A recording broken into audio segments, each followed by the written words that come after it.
President Barack Obama has gone on the attack today during his crucial second debate against Mitt Romney. Well, certainly heading into this one, it was everything to play for. And if anything, you could argue that Barack Obama was the underdog.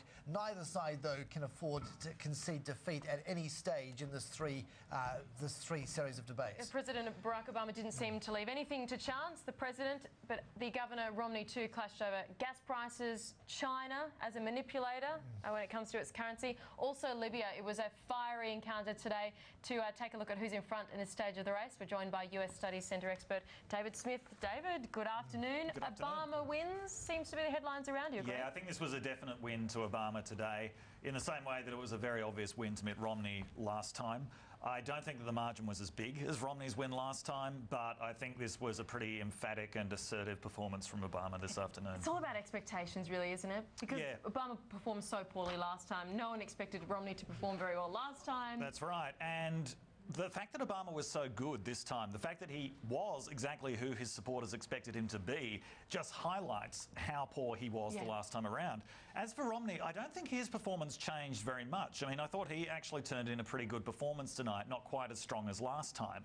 But I think that as a debater, Obama at his best seems to be able to outperform Romney at his best. These were swing voters in the audience. What for you was the most telling encounter at that level? Because towards the end of the debate there was that question about what is the biggest misconception about you on the campaign trail, and how can you prove me wrong or prove your critics wrong? Who came through strongest at that point? I thought actually that at every point in the debate where there was some kind of aggressive exchange, Obama came off better. Now, aggression is a really difficult thing to get right in these debates. Obama needed to be a lot more aggressive, and he did it in this very finely controlled way that made him look in charge. Whereas when Romney got aggressive, he came across as a bit testy, a bit defensive, and the audience didn't seem to respond to it very well. So I thought that on the whole, because Obama came off better from those exchanges, and because they always seem to end up talking about things Obama wanted to talk about, I think that Obama came off a lot better. Are they talking about things, though, that the people want to hear?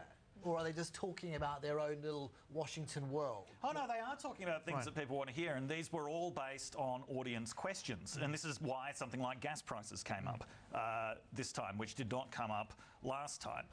So these were real-world questions that they were dealing with. This format seems to have suited Obama a lot better because he had that chance to connect personally with members of the audience, which he couldn't really do last time around.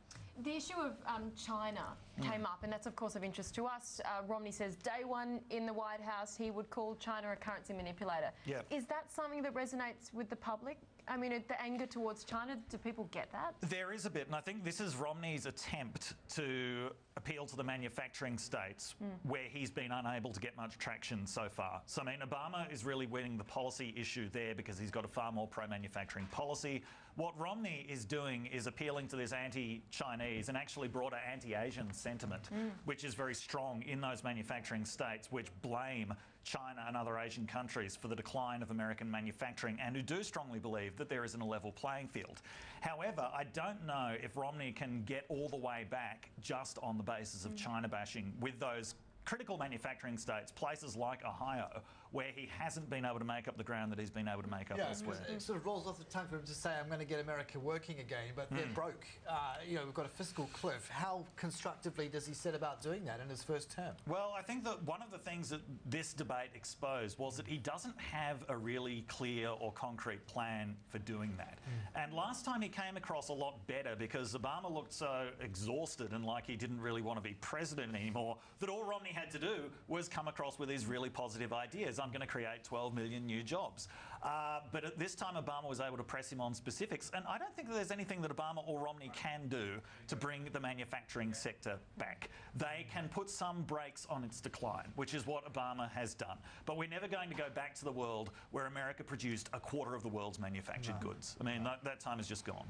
We like to look for the zingers in these debates, as people call it. One of them seemed to be Obama's line to Romney about his pension funds, saying, well, I don't look at mine, but you know, yours is a lot larger, takes longer for you to look through yours. Is that still kind of getting traction in voter land, the fact that Romney's obviously from such a wealthy background. Yeah, I think that Obama's going to keep throwing in those reminders. I thought another good line was when Obama said that Romney claims he has a plan to reduce the deficit, but all he suggested is cutting Big Bird and defunding Planned Parenthood.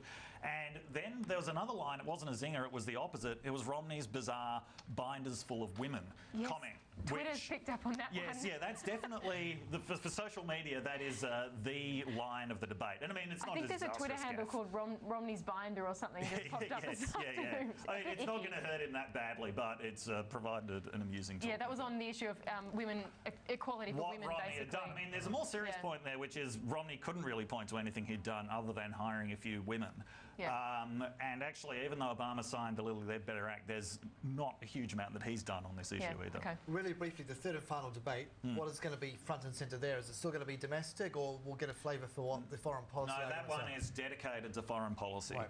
I still think that this issue is a winner for Democrats, and actually I think today, again, this showed that the Republicans are failing to get traction on that. They're trying to turn the Libyan embassy killings into an issue. I think they've failed to do that so far. I think they'll continue to fail. Is Obamacare going to come back to bite the president in terms of who turns out to vote, who's feeling really aggrieved by that decision? Or it's going to be really interesting to see, and the two candidates have fought a pitched battle over elderly voters on this issue, with Obama saying that basically the long-term Republican plan is Medicare vouchers, Romney saying that Obama's the one who's stripping Medicare to pay for Obamacare. I'm not sure who's coming out on top in that debate. Right. The jury's out. We'll watch with interest. We set it up as a real contest, which is, I guess, the way we have to play it. Thank you so much. My pleasure.